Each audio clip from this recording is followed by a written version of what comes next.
Bonjour, bonjour à tous Bonjour. et à toutes. Je vois que les participants commencent à arriver, donc on va attendre encore quelques minutes.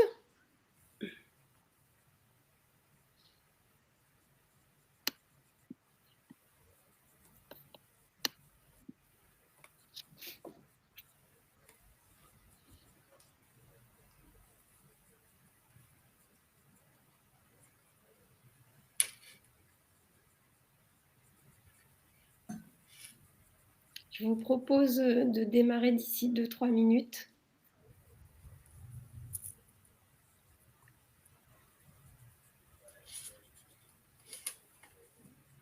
Bonjour Angela, bonjour Joël, bonjour Hélène, bonjour Priscilla.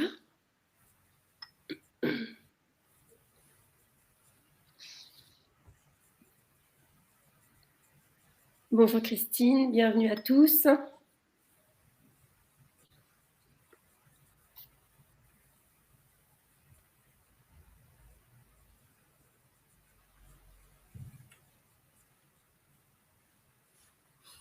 Bon, je pense qu'on va pouvoir démarrer par une présentation de chacune. Donc je suis accompagnée d'Elvire Balthus, Bonjour. qui va se présenter en quelques mots. Je suis consultante RSE chez Entreprises Engagées. J'accompagne des entreprises qui font le choix du label B Corp, donc de la stratégie jusqu'à l'audit B Corp, et puis sur d'autres projets annexes de plutôt RSE avec des entreprises. Très bien. Et je vais me présenter également, ça permettra aux derniers retardataires de nous rejoindre.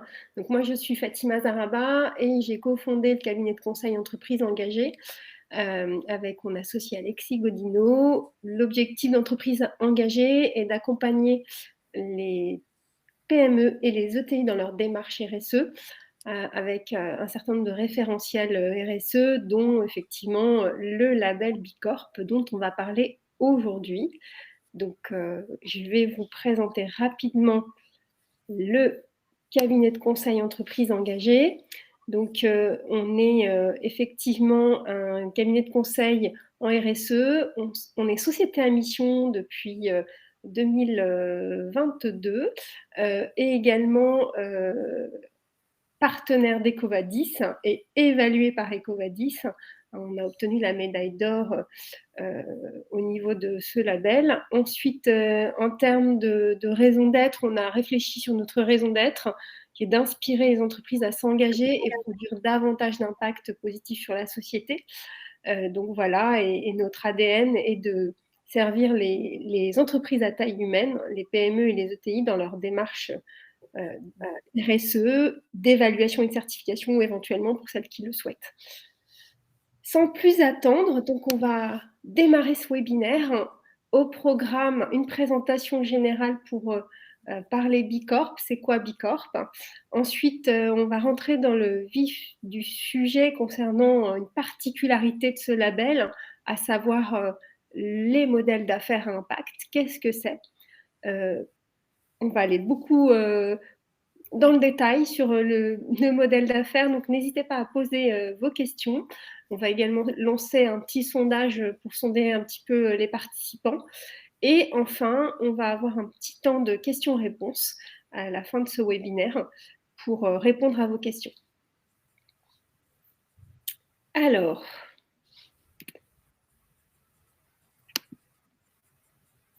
une rapide présentation du label B Corp. B Corp, c'est un label qui nous vient des États-Unis, qui est porté par une ONG américaine, qui est né en 2006, qui est un label généraliste avec une vocation très forte autour des enjeux environnementaux et sociaux.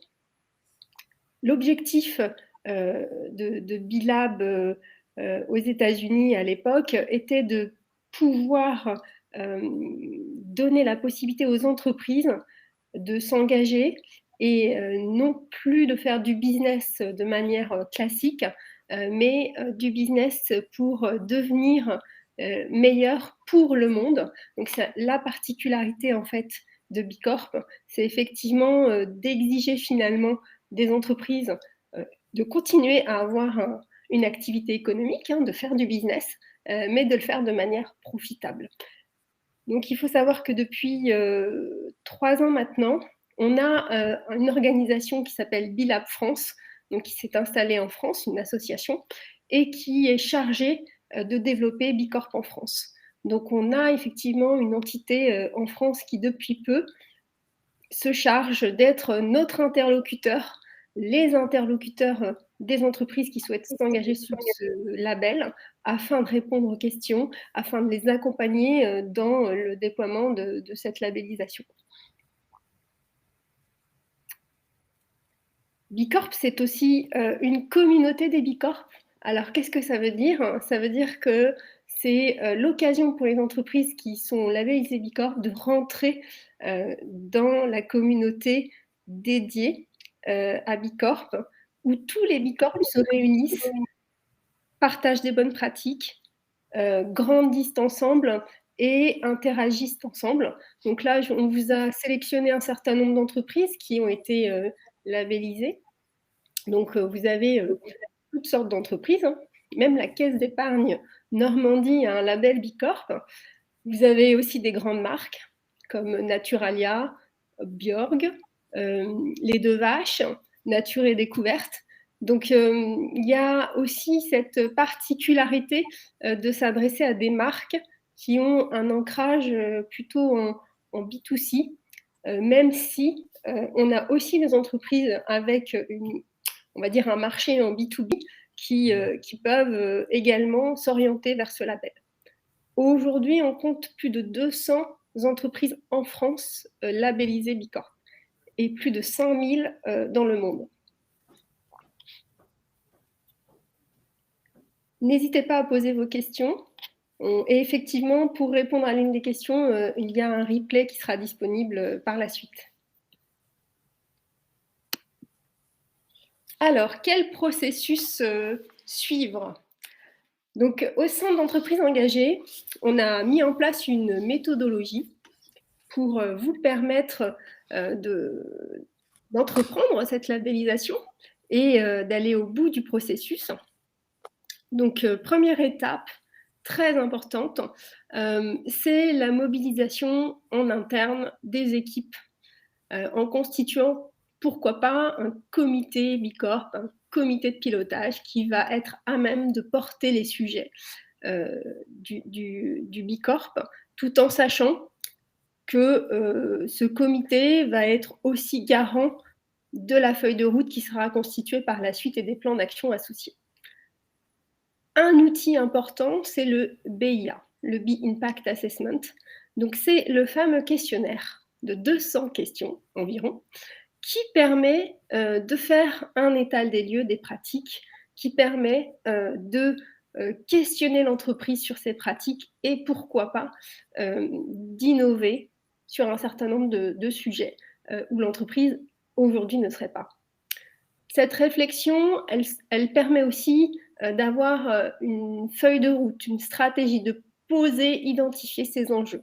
Donc ça, c'est la vision, on va dire, systémique, transverse que l'entreprise peut entreprendre, si je puis dire, à travers l'identification de ces enjeux. Ces enjeux sont importants en fonction de certains secteurs d'activité, sont variables en fonction de certains secteurs d'activité. Donc, c'est une façon aussi d'avoir concrètement des actions qui viennent servir les objectifs qui sont derrière les enjeux. La production des documents, des éléments est aussi une étape importante, puisque qui dit action dit éléments de preuve, dit documentation. L'entreprise peut très bien avoir plusieurs pratiques, mais ne les formaliser nulle part. Donc c'est souvent le cas des PME d'ailleurs. Elles font pas mal de choses, mais elles ne les écrivent pas, ne les pilotent pas, ne les mesurent pas.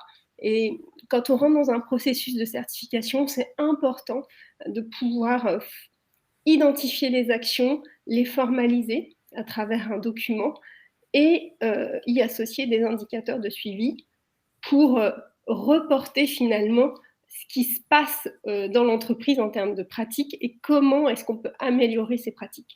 Donc on est vraiment dans un processus d'amélioration continue. Et ce qui est très important aussi pour l'entreprise, c'est de se dire que ce qui ne se mesure pas ne s'améliore pas. Donc par définition, si on veut par exemple améliorer son taux d'insertion de personnes en situation de handicap par exemple, il faut déjà savoir si concrètement l'entreprise a identifié parmi ses équipes des personnes en situation de handicap, si elle souhaite effectivement avoir une politique d'inclusion, comment est-ce qu'elle agit pour inclure plus de personnes en situation de handicap dans ses équipes. Donc ça, c'est un exemple très concret et effectivement, c'est valable sur tous les thèmes portés par Bicorp. On le verra par la suite, il y a 5 piliers. L'étape suivante, c'est soumettre effectivement le questionnaire quand l'entreprise est prête, quand elle a suffisamment d'éléments de réponse aux différentes questions et de documents qui prouvent effectivement ces réponses, c'est-à-dire que l'action soit véritablement incarnée et pilotée. Et là, il y a effectivement une exigence de la part de Bicorp, c'est qu'il faut avoir un score minimum de 80 points. Donc, on peut se dire que 80 sur 200, c'est atteignable. C'est easy. Mais la réalité, c'est que c'est pas tout à fait ça. C'est assez difficile. C'est pas forcément évident. Et entre le moment où on soumet et on répond aux questions en se disant on aura tel et tel point, peut-être qu'au bout, au moment de l'audit, on n'aura pas ces points.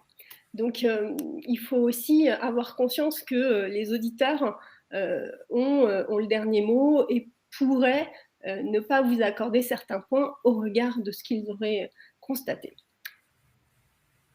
Un autre volet important, qui est un volet autour de la mise à jour des statuts de l'entreprise, parce qu'effectivement, la particularité aussi de Bicorp, c'est d'inciter l'entreprise, à travers ce processus de labellisation, à écrire une mission, une raison d'être, donc qui va au-delà effectivement de son objet économique. Donc ça, c'est une formalité administrative qui est rendue obligatoire à travers le processus de labellisation. Donc ça rejoint un petit peu le statut de société à mission, même si ce n'est pas exactement la même chose, mais c'est assez complémentaire. Alors, l'étape suivante, c'est une étape d'audit des éléments de preuve. C'est là où on va venir vérifier effectivement tous les éléments qui auront été téléchargés sur votre profil de la plateforme d'évaluation. Donc, c'est la fameuse phase d'audit où les auditeurs vont vérifier les preuves que vous avez téléversées, également vos réponses et aussi questionner éventuellement, demander des compléments d'information à l'entreprise. Donc, c'est un processus qui peut être plus ou moins long en fonction de la taille de l'entreprise. Donc, c'est assez variable, ça peut varier de 6 à 12 mois. Et les temps d'attente pour se faire auditer sont quand même aussi assez longs. Même si ça s'est réduit ces derniers temps, ça reste assez long. Enfin, on vous le souhaite à tous, vient le moment du résultat et donc d'une certification, d'une candidature validée par Bicorp. Ça, c'est effectivement la concrétisation ultime pour les entreprises qui s'engagent dans ce processus de labellisation, puisqu'effectivement, c'est un cheminement qui est plus ou moins long, qui est souvent long d'ailleurs, et qui demande beaucoup d'énergie et de mobilisation de la part de l'entreprise, et beaucoup de transparence aussi, puisqu'on va venir quand même gratter l'entreprise dans tous ses recoins, sur tous les thèmes, et c'est une culture qui est un petit peu nouvelle pour certaines entreprises en France, Donc, c'est quelque chose qui est éprouvant et qui peut être assez déstabilisant, en tout cas pour les dirigeants d'une entreprise. Mais quand on vient au bout et qu'on a cette récompense, je pense qu'on peut largement la célébrer. Et il y a aussi une étape administrative. Cette étape, ce sont les fameux fees réclamés par Bicorp pour effectivement finaliser le processus lorsque officiellement vous avez une candidature validée. Il y a des frais de certification. Donc ces frais sont liés à la taille de l'entreprise. Alors quand je dis taille, c'est pas en effectif, c'est en chiffre d'affaires.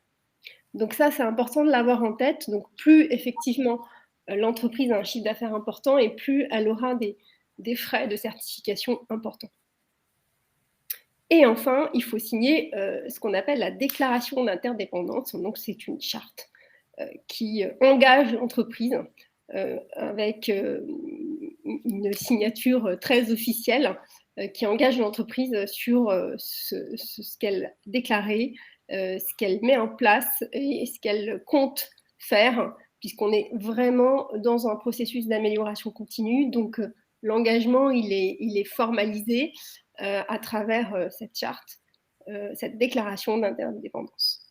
Enfin, une étape complémentaire et qui vient faire la spécificité de ce label, c'est que vous rejoignez officiellement la communauté des Bicorp. Et à ce titre, il y a un certain nombre d'informations qui sont communiquées à cette communauté, également d'événements qui sont organisés, et c'est l'opportunité de rencontrer d'autres entreprises Bicorp de secteurs d'activité identiques ou connexes et de faire des rencontres et pourquoi pas de travailler ensemble. Enfin voilà, il y a quand même cette philosophie de se dire que se retrouver entre Bicorp, c'est aussi retrouver une famille. Donc c'est ce qui ressort beaucoup à travers cette communauté, cette fierté d'en faire partie. Alors oui, on a un tableau des frais de certification en fonction du chiffre d'affaires. On pourra effectivement répondre à cette question en fin de webinaire. Enfin, l'outil du BIA. Donc, qu'est-ce que c'est? Donc, le fameux B-Impact Assessment, c'est le questionnaire que Bicorp propose gratuitement, accessible gratuitement sur leur site internet. Donc, vous pouvez créer votre profil et générer le questionnaire qui est adapté à la taille de votre entreprise et à votre secteur d'activité. Donc, il faut savoir que c'est un outil très intéressant en termes de questions, de questionnement des pratiques et en plus vraiment adapté à la typologie des entreprises. Donc, on ne va pas avoir le même questionnaire pour une entreprise dans le secteur des services et une entreprise du secteur de la manufacture ou de l'industrie. Donc ça, il faut l'avoir en tête. C'est intéressant d'un point de vue accessibilité puisqu'il est totalement gratuit. Donc ça veut dire que vous pouvez essayer à votre niveau, dans un premier temps, d'y répondre pour voir justement quelle est l'attente de Bicorp à travers ce questionnaire et qu'est-ce qu'il retourne en fait de répondre et de s'engager sur ce processus. L'évaluation, elle repose donc sur 5 piliers et le questionnaire, le B-Impact Assessment, reprend ces 5 piliers. Donc il y a la gouvernance, qui est donc le volet de pilotage transverse de l'entreprise. Il y a également le pilier des collaborateurs, donc une partie prenante très importante de l'entreprise. Et un autre pilier également proposé et qui fait la spécificité aussi de Bicorp, c'est le pilier client, où là, on va s'intéresser effectivement à une partie prenante externe qui est la partie prenante très importante de l'entreprise en matière de business. Il y a également le pilier collectivité, où là, on va s'intéresser à l'ancrage de l'entreprise dans son territoire, sur son marché. Et enfin, un pilier qu'on retrouve dans énormément de référentiels RSE et de labels, le pilier environnement.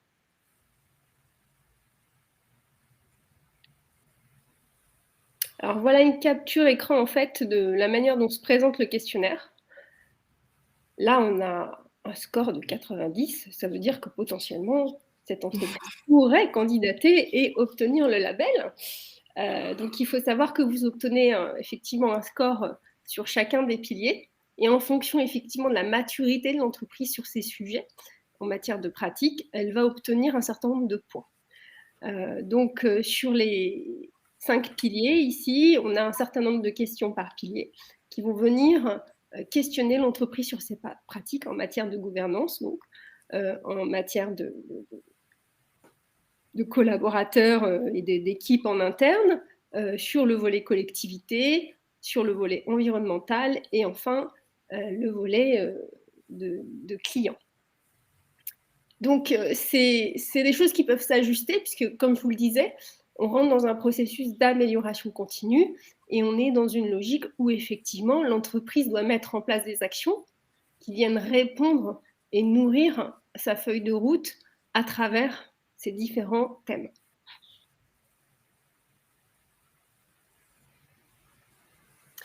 Enfin, je vais pouvoir laisser la parole à Elvire, parce que là, on va aborder une particularité de Bicorp. Ce sont les modèles d'affaires à impact. Cette particularité, elle mérite qu'on s'y attarde un petit peu. C'est pour ça qu'on a proposé ce webinaire, parce que c'est pas forcément évident. Et là, Elvire connaît ça sur le bout des doigts. Donc, elle va vous partager son expertise sur le sujet et surtout répondre à vos questions, parce qu'effectivement, on est sur une particularité de ce label. Je te laisse la parole, Elvire. Merci. Tout d'abord, je voulais rebondir sur ce que tu disais juste avant, sur le fait que l'entreprise était prête. C'est assez intéressant parce qu'en fait, c'est une entreprise avec qui on travaille actuellement qui justement n'est pas prête, puisqu'on est en train de formaliser les éléments de preuve. Et en fait, si les réponses sont vraies dans le sens factuellement, il existe de nombreux processus au sein de l'entreprise. En fait, en termes de documents vérifiables, parfois, on manque de ressources, comme tu le disais tout à l'heure.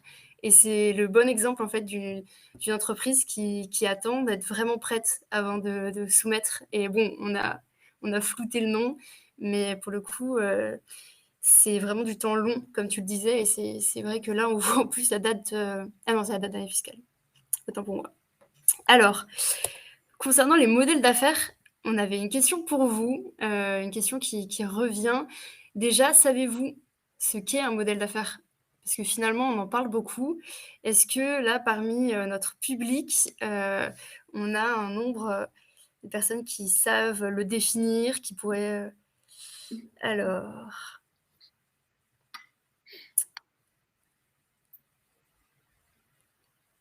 Alors, c'est Brice qui est derrière le questionnaire actuellement. Brice, est-ce que 30%, ça veut dire oui? Est-ce que c'est le taux de réponse? J'avoue que c'est la première fois qu'on utilise cet outil et je suis pas convaincue. Je suis pas sûre Alors, oui, d'avoir. je me permets d'intervenir. Vous n'avez pas les résultats là sous les yeux. On a 18% de oui et 27% de non. D'accord, ok. En fait, on a 9 personnes qui ont répondu oui et 12 personnes qui ont répondu non. Ok. Donc on a une majorité de non. Ah, je vois un non en majuscule même, juste dans les commentaires. Merci Brice, je pense que tu peux fermer le vote. Alors, ça continue. Bon. On va dire que globalement, tout le monde n'est pas en mesure de définir ce qu'est un modèle d'affaires. Alors pour vous aiguiller, j'ai fait des recherches sur internet et je suis tombée sur énormément de définitions différentes. Concrètement, il y a des auteurs depuis des années qui réfléchissent sur la question et qui tentent d'éclairer ce sujet avec des termes très techniques et spécifiques, surtout dans le milieu de l'économie. Je me suis dit qu'on pouvait peut-être éviter de se faire des nœuds au cerveau sur un sujet qui devrait être si simple et si vulgarisé. Donc j'ai fait ce qu'on fait en 2023. J'ai demandé à une intelligence artificielle de nous aider et j'ai dit à ChatGPT, pour les connaisseurs, ceux qui peut-être l'utilisent, peut-être pas, et à raison d'ailleurs, de nous expliquer simplement ce qu'était un modèle d'affaires. Alors voici sa réponse. Un modèle d'affaires est une façon de décrire comment une entreprise crée, distribue et capture de la valeur économique. En d'autres termes, c'est la stratégie globale de l'entreprise que l'entreprise utilise pour générer des revenus et réaliser des profits. Donc un modèle d'affaires peut inclure des éléments tels que les produits ou services offerts, les clients cibles, les canaux de distribution, la structure de coûts et les sources de revenus. Il peut également décrire comment l'entreprise interagit avec ses partenaires, ses concurrents et d'autres parties prenantes. Alors c'est une définition de ChatGPT, comme je le disais, donc qui est large et qui est reprise de plein de définitions sur Internet. Elle me paraît assez pertinente puisqu'elle simplifie, on va dire, le concept qui est tout simplement en fait le design, la structure qui est derrière le modèle économique de votre entreprise. Donc à un moment donné, un entrepreneur se lève avec une idée et se dit: «Je vais apporter quelque chose à la société. Comment on va faire en sorte que ce que j'apporte, la valeur que je crée va être souhaitée par le public, comment elle va générer du profit et ensuite, une fois qu'on a du profit, comment on le partage, comment on le diffuse, avec qui, de quelle manière?» Et en fait, des modèles d'affaires, il en existe, un nombre, incalculable, autant presque de modèles que d'entreprises puisque finalement, c'est propre, à chacun et c'est ça qui est intéressant d'ailleurs dans le domaine de la stratégie d'entreprise, de réfléchir comment, votre modèle peut être, justement unique et être, le plus pertinent pour vous. Et d'ailleurs, puisque ChatGPT va plus loin, on a un petit conseil qui est: le choix d'un modèle d'affaires approprié est important pour la réussite de toute entreprise, car il détermine la façon dont l'entreprise générera des revenus et des bénéfices à long terme. Et ça, c'est une notion qui est importante, long terme. Dans le cas de ce webinaire-là, en fait, on ne parle pas de pratiques qui ont lieu à un moment donné, par exemple, du mécénat, ça c'est un exemple typique. Souvent, les entreprises nous disent: «On a fait un don cette année pour le club de foot de la région de 4 000 €. Chouette. Est-ce que vous allez faire en sorte que ce soit pérennisé dans le temps, combien le montant représente par rapport à votre chiffre d'affaires et tous ces sujets-là, en fait, sont importants pour comprendre ce qui est l'ordre du long terme ou du court terme ou spécifique. Et ensuite, on a les modèles d'affaires peuvent varier considérablement, donc on l'a dit, en fonction du secteur, des entreprises individuelles et évoluer dans le temps. Et ça aussi, c'est une notion qui est importante, l'évolution. Souvent, quand on démarre le processus pour Bicorp, le questionnaire amène des réflexions. Parce qu'en fait, on lit de nombreuses questions et réponses, et à force, on se dit, en fait, on ne le fait pas, mais pourquoi pas le faire? Et ça pose vraiment des questions d'évolution d'entreprise qui ont le mérite d'être posées et qu'on prend le temps d'ailleurs de se poser. Et c'est pour ça que le processus Bicorp est vachement long. Parfois, certaines évaluations peuvent aller vite, mais en termes d'inscription dans l'ADN de l'entreprise, pour que ce soit bien fait, il faut prendre le temps honnêtement de se poser avec, si possible, un maximum de personnes de l'entreprise. On aime beaucoup travailler avec la participation d'autres personnes que juste le comité de direction pour essayer de voir comment on peut faire évoluer les produits, les services, les structures de l'entreprise. Alors, maintenant qu'on sait ce qu'est un modèle d'affaires, on a une notion un petit peu différente du BILAB qui est le modèle d'affaires à impact. Et c'est celui que Bicorp valorise. Donc le BILAB, qui est l'association derrière Bicorp, le décrit comme spécifiquement conçu pour générer un bénéfice spécifique pour une ou plusieurs parties prenantes de l'entreprise. Donc un modèle d'affaires, on l'a compris, mais un modèle d'affaires à impact, il va devoir générer un bénéfice, avoir un impact comme c'est mentionné, positif sur une partie prenante. Donc les parties prenantes, pour un peu expliquer, c'est tout l'écosystème qui a une influence ou qui est influencé par votre activité. Donc on prend souvent en exemple les clients, les collaborateurs, les fournisseurs, mais c'est aussi les collectivités territoriales, votre système bancaire, tous ces acteurs qui gravitent autour de votre activité. Et si à un moment donné, vous avez un impact positif conséquent sur cette partie prenante, et même ces parties prenantes au pluriel, vous êtes probablement dans ce qu'on appelle un modèle d'affaires impact. Alors Bicorp en a décrit plusieurs qui sont en vert. J'espère que c'est assez lisible. Je vais les lire rapidement. En gouvernance, on a mission protégée quand une entreprise inscrit dans ses statuts sa raison d'être, sa mission, pour faire en sorte en fait, de structurer vraiment toute son activité, son entreprise dans cette démarche positive et se protéger de futurs rachats potentiels ou du moins d'ancrer vraiment collectivement la mission. Ensuite, dans le volet collaborateur, on a tout ce qui est actionnariat salarié et modèle coopératif. Aujourd'hui, on a de nombreuses entreprises qui valorisent le fait de laisser leurs salariés s'engager au sein de l'actionnariat et c'est super intéressant comme modèle, ça se développe de plus en plus. On a travail personnes éloignées de l'emploi. Ça peut être des personnes jeunes, âgées, des personnes qui sont dans des situations de précarité.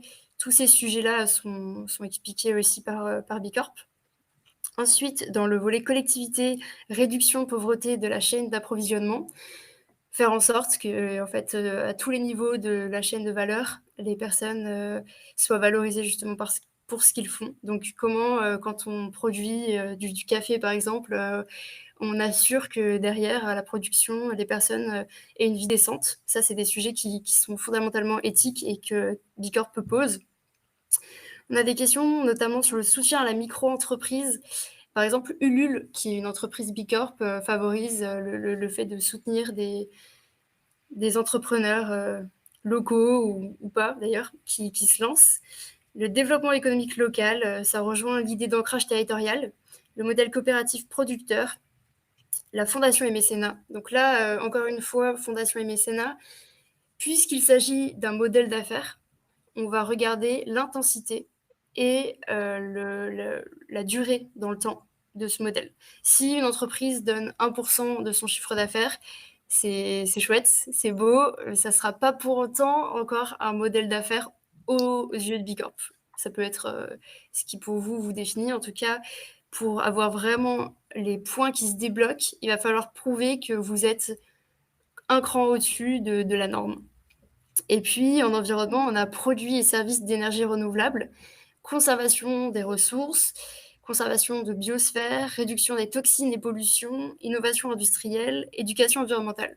Donc, si dans votre activité, vous faites en sorte d'avoir, par exemple, des produits biologiques qui respectent l'environnement ou alors même des entreprises qui sont plutôt dans l'économie des ressources. Nous, on travaille avec une entreprise dans l'efficience énergétique sur Bicorp qui justement débloque les modèles conservation des ressources.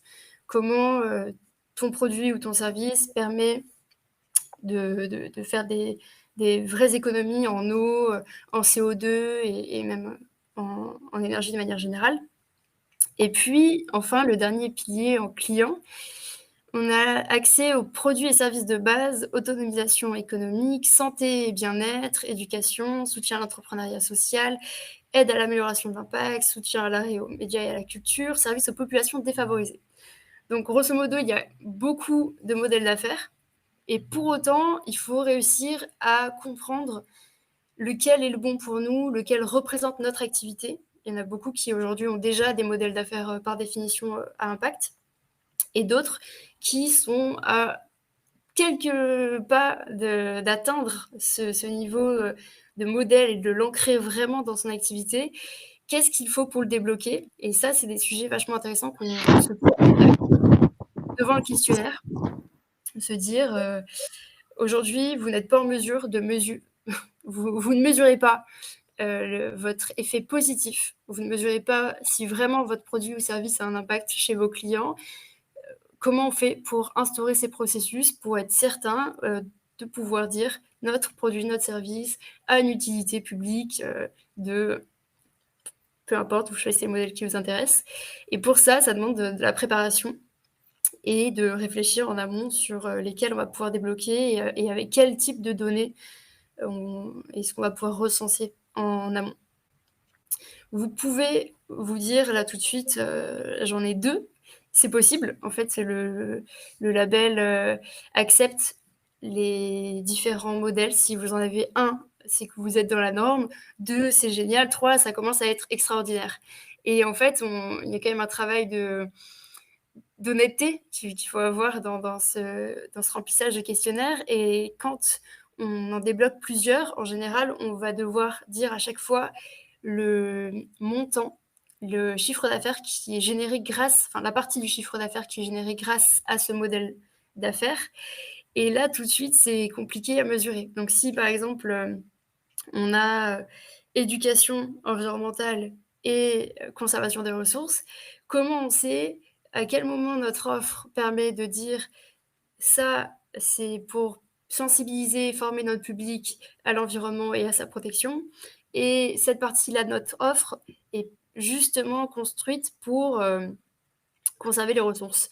Il va falloir être capable de dissocier notre offre, notre part de chiffre d'affaires qui est générée pour pouvoir, heu, at on va dire, espérer débloquer vraiment les modèles et c'est tout ce travail-là qui est complexe, mais en même temps qui est nécessaire. Parce que ça permet de vraiment se poser les bonnes questions et puis d'avoir un outil derrière qui est vachement, pertinent, en fait, dans sa proposition de construction et aussi de personnalisation. Puisque chaque entreprise a un propre questionnaire qui varie en fonction de tout ce qu'on s'est dit tout à l'heure et en plus de ses réponses. Toutes les questions sur ces modèles d'affaires, vous ne les débloquez que si vous répondez «oui» à certaines questions. Donc c'est un peu un questionnaire, algorithmique où, en fait, il suffit de répondre «oui» pour en débloquer, mais si vous répondez «non», vous ne verrez jamais. Donc pourquoi pas parfois répondre «oui» et puis faire des estimations et se rendre compte qu'on n'est pas capable, de fournir les résultats, alors on revient et on met «non» et tout ce travail-là, il demande du temps et de la précision et encore une fois de l'honnêteté, en fait. Alors, pour savoir comment identifier son modèle, si vous avez au sein de votre entreprise un service, un produit ou même une structure qui vous est propre et que vous estimez être un modèle d'affaires à impact, je vais vous donner des clés de compréhension pour voir ce que B-Lab appelle modèle d'affaires à impact. Alors premièrement, il faudrait que ce soit spécifique, que cette partie, bénéfique pardon, le soit pour un groupe de parties prenantes. On ne peut pas dire, on fait en sorte que l'environnement soit protégé grâce à notre activité. Oui, mais quoi exactement? Si on dit: «On aide notre quartier», qui, comment, quelle échelle? Tous ces sujets-là, vous devrez être capable de justifier derrière qui vraiment vous aidez, comment vous mesurez, est-ce que vous êtes capable de calculer le nombre de bénéficiaires? Et c'est beaucoup de questions, qui se posent pas forcément tant qu'on n'est pas encore lancé dans une démarche, comme celle-ci ou à l'inverse, qui est déjà, mesurée et quand c'est le cas, ça va beaucoup plus vite honnêtement pour, tout ce qui est, audit. Ensuite, il faut que ce modèle soit matériel, c'est-à-dire, on doit pouvoir justifier que ça a un impact réel, concret, conséquent sur, les parties prenantes et en fait qu'on soit capable de le mesurer encore une fois et de déterminer, à quelle échelle.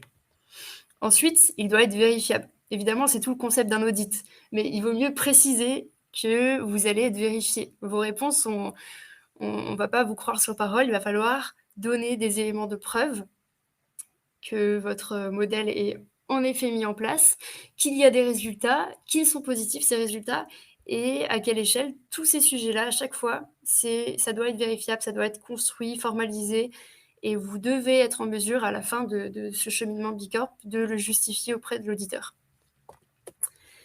Et ensuite, on a durable. Évidemment, le modèle d'affaires, c'est long terme. On ne parle pas ici des points opérationnels de la vie du quotidien, en fait. On parle de vraiment structure d'entreprise, d'ADN, de votre modèle à vous.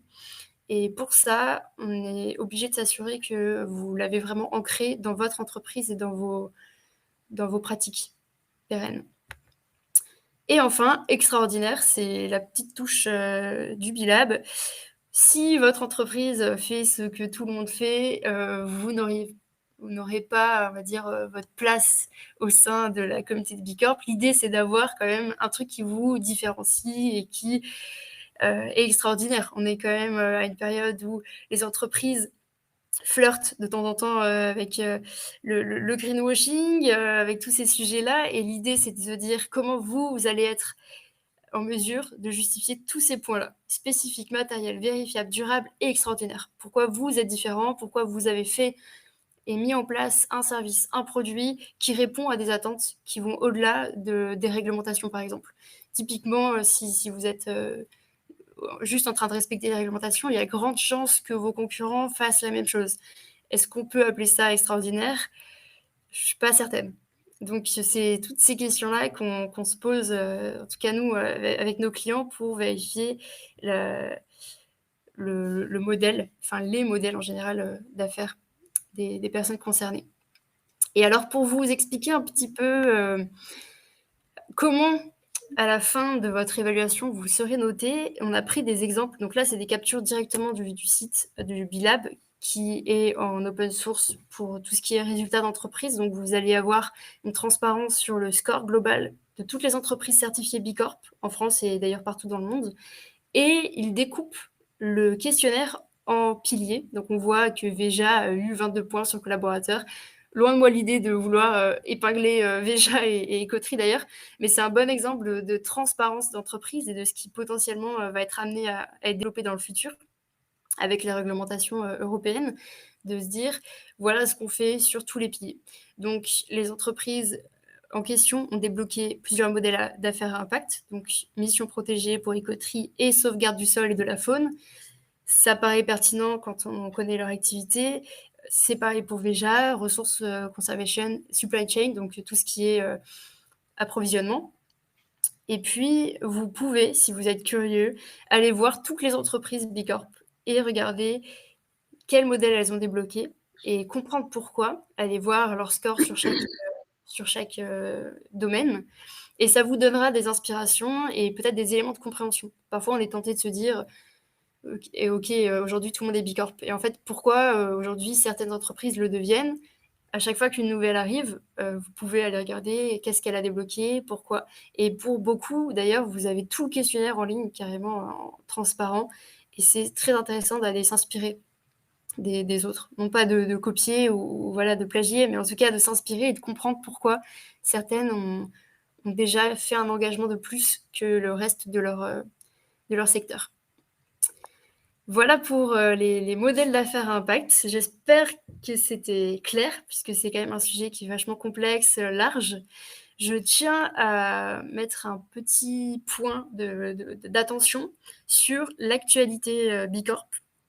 Ici, j'ai mis le site internet du Bilab français. En fait, le label est en train de faire quand même de revoir son système d'évaluation. Alors évidemment, si on a fait un webinaire sur les modèles d'affaires impact, c'est que l'évolution ne devrait pas toucher ce domaine-là. En revanche, il est possible qu'il y ait à terme des minima sociaux et environnementaux à respecter pour les entreprises, qu'il y ait comme ça des changements dans la notation et dans la notation des évaluations. Dans la pondération. Dans la pondération, merci Fatima.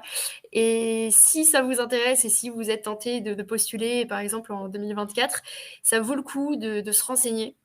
Nous aussi, on se chargera de partager, de diffuser les nouveautés sur nos réseaux LinkedIn et sur notre site internet. Mais c'est vrai que avoir la source, quand même, ça nous paraît pertinent. Donc là, on a le site du Bilab qui est vachement complet en termes de données.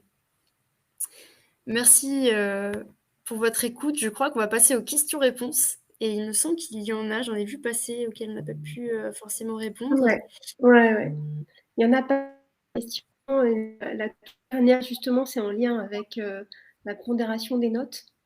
Est-ce qu'elle est fonction de l'importance de chaque pilier? L'environnement est essentiel à ce jour notamment. Donc, les notes, les critères d'évaluation sont vraiment fonction du secteur d'activité de l'entreprise et de ses réponses au fur et à mesure aux différentes questions qui vont débloquer d'autres questions.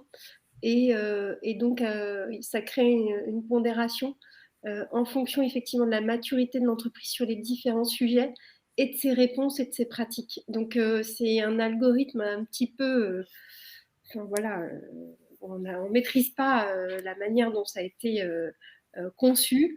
Mais l'idée, c'est que ce soit au plus juste par rapport à la maturité de l'entreprise, tout en sachant qu'effectivement, le pilier environnement va être certainement revu dans la manière de noter les entreprises, de pondérer les notes au niveau des entreprises. C'est pour ça d'ailleurs qu'ils envisagent de réactualiser certains champs du questionnaire et en tout cas de revoir un petit peu les critères d'évaluation sous peu. Donc on n'a pas la teneur de cette mise à jour, mais en tout cas on sait que ça va bouger un peu et que pour certaines activités, certaines entreprises, le volet environnemental va peser peut-être plus dans la note globale.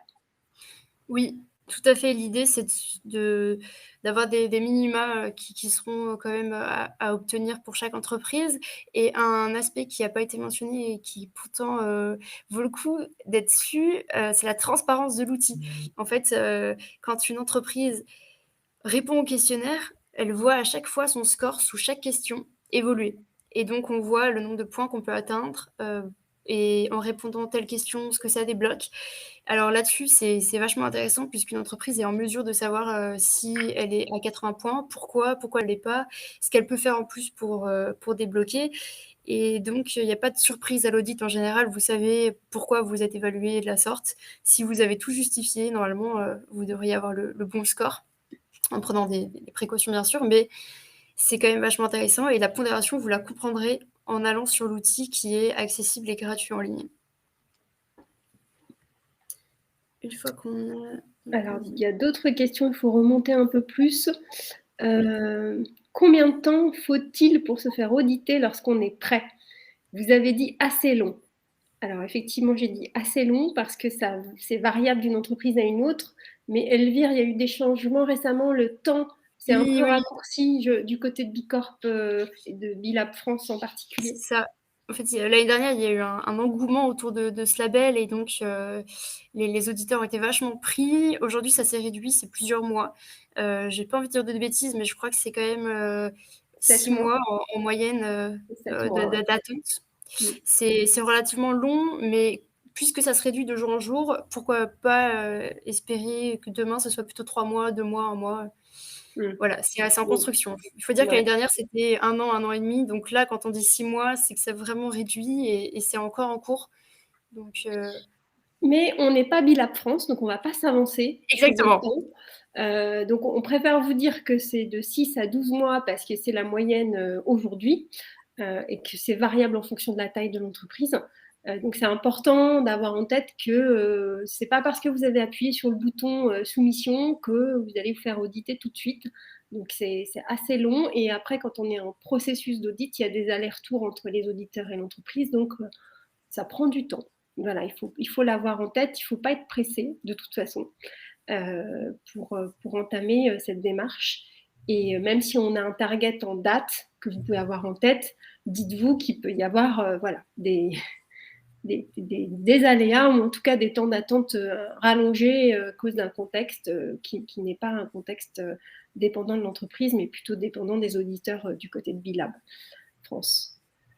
Ensuite, l'autre question, c'était comment cela se passe si on veut labelliser un groupe. Donc, alors, dans ce cas-là, c'est... Ah, pardon. Je disais qu'on était sur une approche complexe, mais tu peux compléter. Oui, exactement, c'est tout à fait possible. Il suffit de répondre à un questionnaire en amont, d'expliquer les filiales, comment elles s'organisent, et pour que le Bilab soit en mesure de comprendre vraiment qui vous êtes et comment vous fonctionnez en termes de structure et de statut. Et puis, vous aurez un audit probablement plus complexe, comme le dit Fatima, et donc différent de l'approche standard. Mais en revanche, c'est tout à fait possible et beaucoup le font. Et ça peut être un peu plus long par conséquent, mais c'est possible de rentrer dans une logique de groupe. Ensuite, je crois qu'on a répondu à la question sur le tableau des frais. Donc, il y a un lien qui a été poussé par Brice pour que vous ayez ce tableau. Une autre question, quelle différence avec ISO 26000 et le secteur du social et médico-social peuvent-ils être concernés? Alors, ISO 26000, c'est une norme internationale qui n'est pas certifiable. Donc, c'est la norme de référence sur laquelle s'appuie l'ensemble des porteurs de labels et de certifications. Donc, effectivement, Bicorp en fait partie. Ils s'appuient sur cette norme de référence pour construire leur questionnaire. Et c'est le cas aussi d'autres labels, comme le label Engagé RSE, ou même la notation EcoVadis, qui s'appuie en partie sur cette norme de référence. Et pour le secteur du social et médico-social, oui, vous pourriez effectivement être concerné par une démarche de labellisation. Et Bicorp pourrait y répondre comme un autre référentiel RSE. Et d'ailleurs, on a travaillé, nous, avec une entreprise dans le secteur du médical qui a débloqué les modèles d'affaires santé. Donc finalement, c'est même, ça vous valorise en tant qu'entreprise dans ce milieu-là, puisque vous avez par nature des points qui vont se débloquer de par votre modèle d'affaires. Merci Elvire. Ensuite, il y avait une autre question. Quelle est la différence entre Bicorp, enfin le label Bicorp et EcoVadis? Alors, la différence, c'est que dans un cas, on est dans un processus de labellisation avec effectivement un label à la clé, alors que EcoVadis, ce n'est pas un label, ce n'est pas une certification, c'est une notation qui permet en fait de mesurer la maturité RSE de l'entreprise. Donc, on va venir évaluer où en est l'entreprise sur 4 thèmes. L'environnement, le social, l'éthique et les achats responsables. Donc, c'est une manière pour l'entreprise de commencer à évaluer ses pratiques, à les piloter et à rentrer dans un processus de management et de mesure d'un certain nombre d'actions associées à ces 4 thèmes. Donc, pour moi, c'est un bon step pour démarrer pour une entreprise, tout en sachant que c'est moins exigeant, moins poussé, travaillé que Bicorp. Donc voilà, c'est une réflexion que l'entreprise doit avoir. Cette notation, elle peut être pertinente pour certaines entreprises qui souhaiteraient commencer finalement à formaliser un pilotage de sa RSE et à démarrer sur le sujet. Il y a aussi un certain nombre de documents de preuve à téléverser sur la plateforme d'évaluation EcoVadis. Alors, une question à propos de la communauté Bicorp. Y a-t-il des audits pour confirmer qu'on atteint toujours le score de 80 points? Peut-être qu'Elvire, tu peux préciser la logique pour la suite, après la labellisation, la première année. Oui, alors, une fois qu'il y a-t-il des audits? Alors, vous êtes audité tous les 3 ans sur Bicorp pour être certain, une fois que vous êtes dans la communauté, que vous maintenez et même que vous augmentez à chaque fois vos niveaux de performance extra-financière.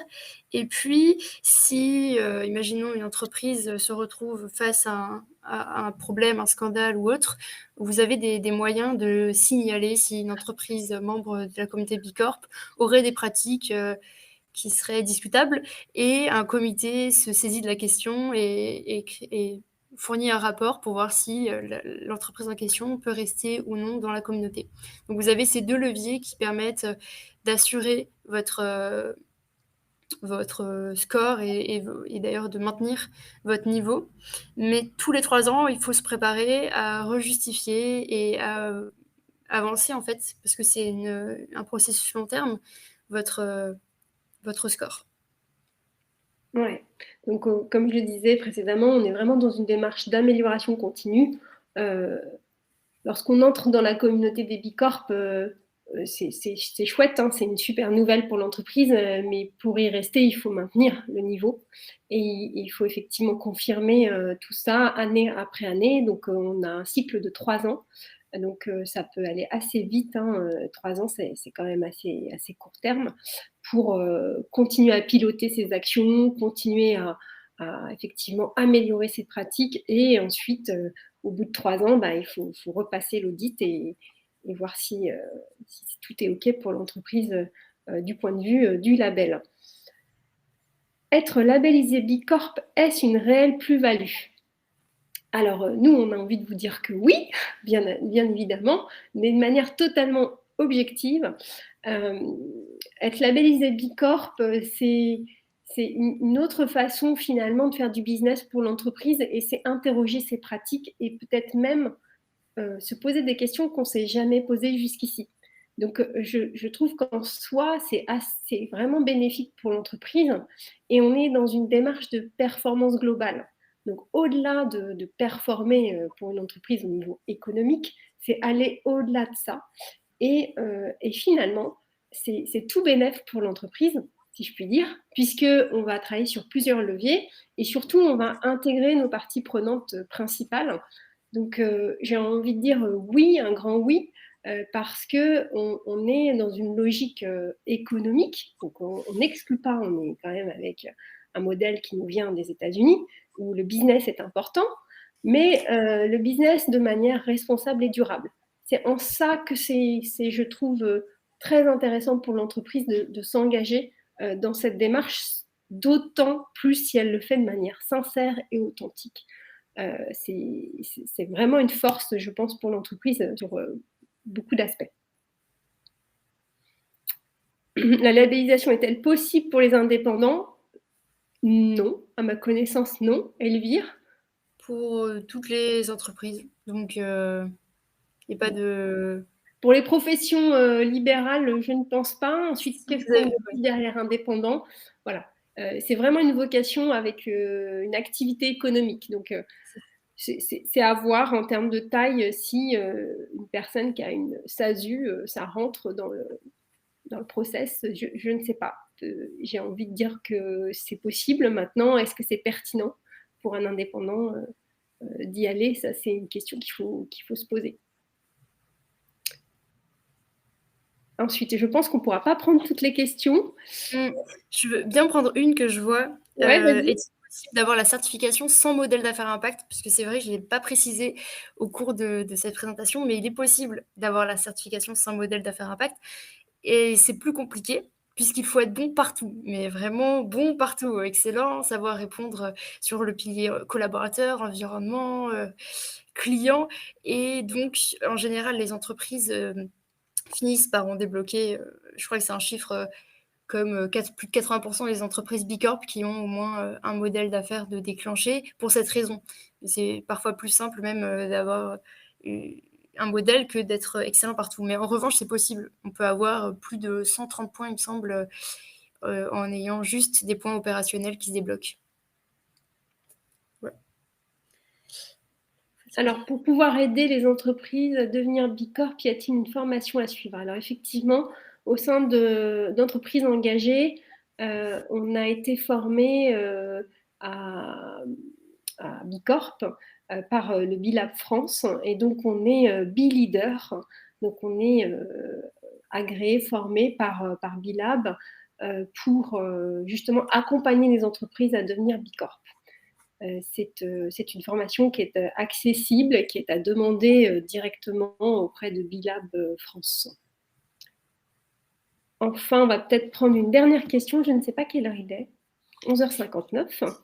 Alors, on peut prendre une dernière question, peut-être pour toi, Elvire, la différence entre Bicorp et le label Lucie?